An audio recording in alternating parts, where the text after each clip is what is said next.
Bom dia, queridos irmãos, nesta quinta-feira, dia 14 de maio, festa de São Matias.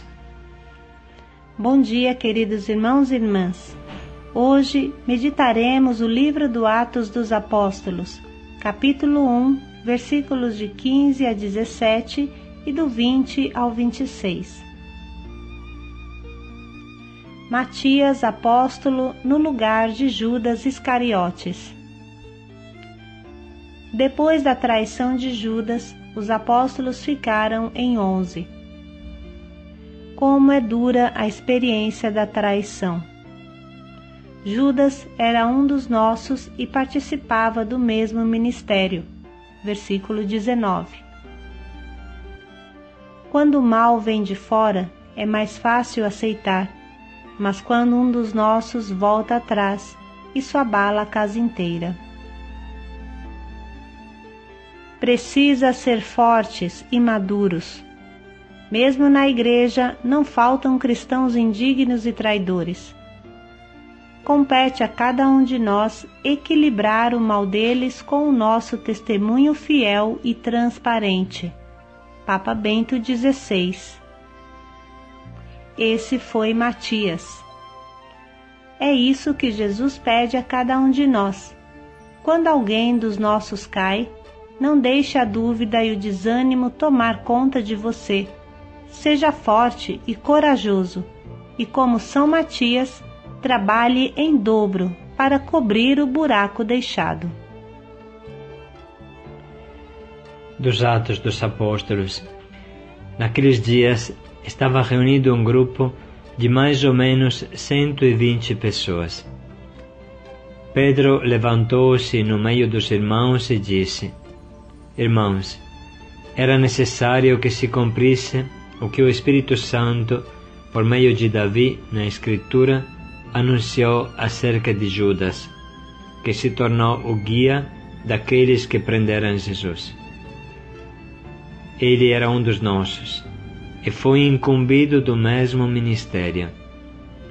De fato, no livro dos Salmos está escrito: Fique deserta a sua morada, e não haja quem nela habite, e ainda que outro receba o seu encargo. Há homens que nos acompanharam durante todo o tempo em que o Senhor Jesus viveu no meio de nós, a começar pelo batismo de João até o dia em que foi elevado do meio de nós. Agora é preciso que um deles se junte a nós para ser testemunha da sua ressurreição. Apresentaram então 2 homens, José, chamado Barsabás, que tinha o apelido de Justo, e Matias. Em seguida fizeram esta oração: Senhor, Tu conheces os corações de todos. Mostra-nos qual destes 2 escolheste, para ocupar neste ministério e apostolado o lugar que Judas abandonou, para ir ao lugar que lhe cabia.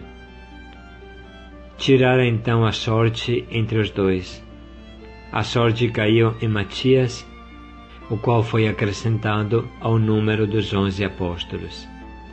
Palavra do Senhor. Graças a Deus. Irmãos, a palavra de Deus é o nosso grande pedagogo, o nosso grande mestre.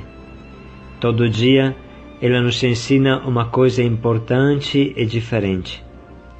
Hoje vem o exemplo de Matias, que de reflexo nos lembra a trágica história de Judas.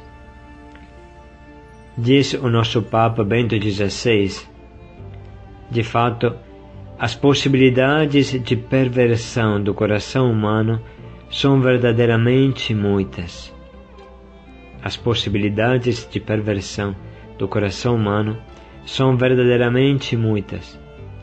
E o único modo de evitá-las consiste em não cultivar uma visão das coisas apenas individualista, autônoma, mas, pelo contrário, devemos colocar-nos sempre ao lado de Jesus, assumindo o ponto de vista de Jesus, devemos procurar dia após dia estar em plena comunhão com Ele. Esse é o único modo para não cair.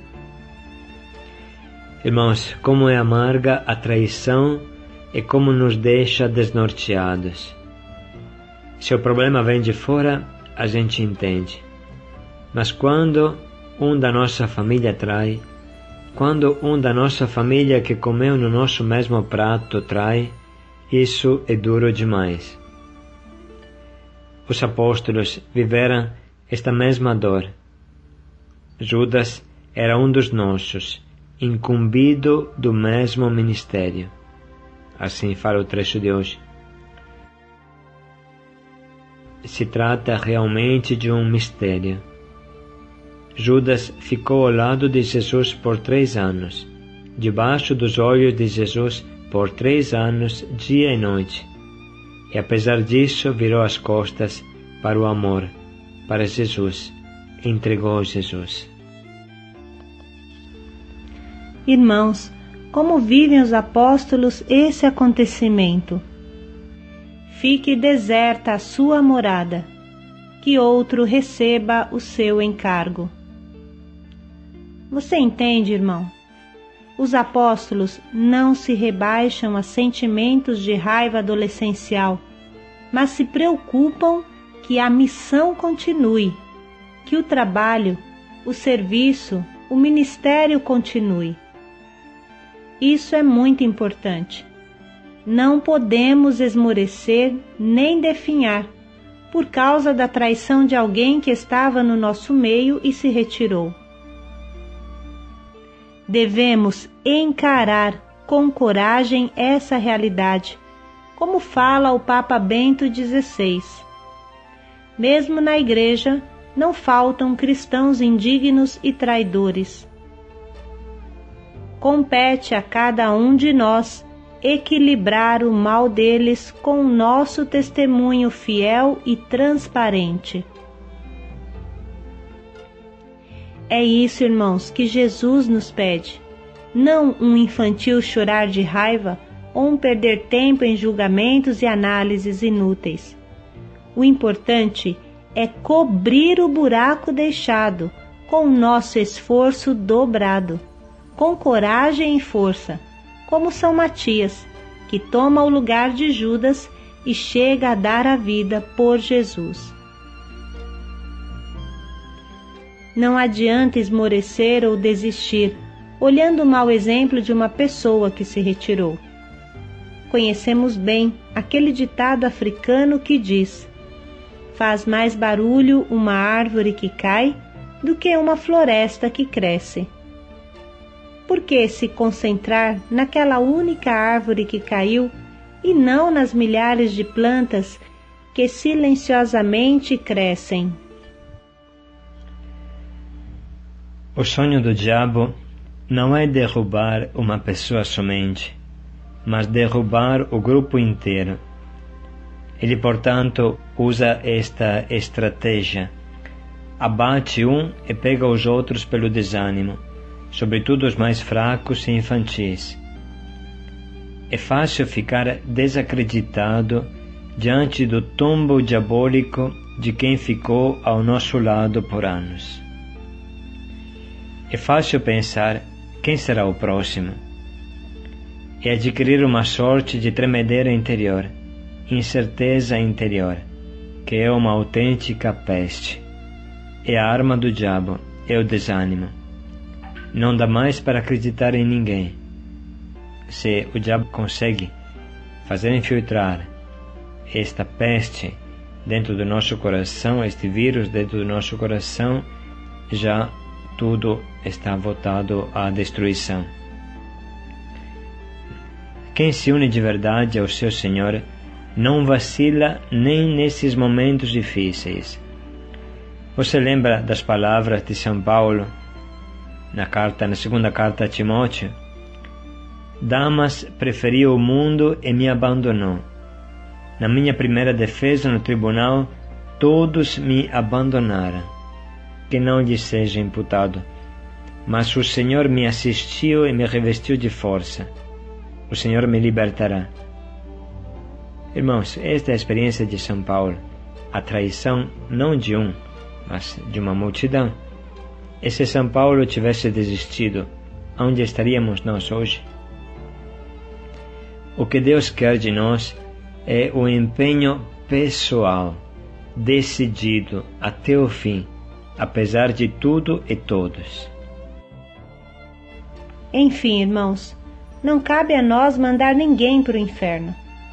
Lembramos que a Igreja declara muitas pessoas santas, isto é, afirma que estão seguramente no paraíso, mas não se permite de declarar um só nome de uma pessoa que esteja no inferno.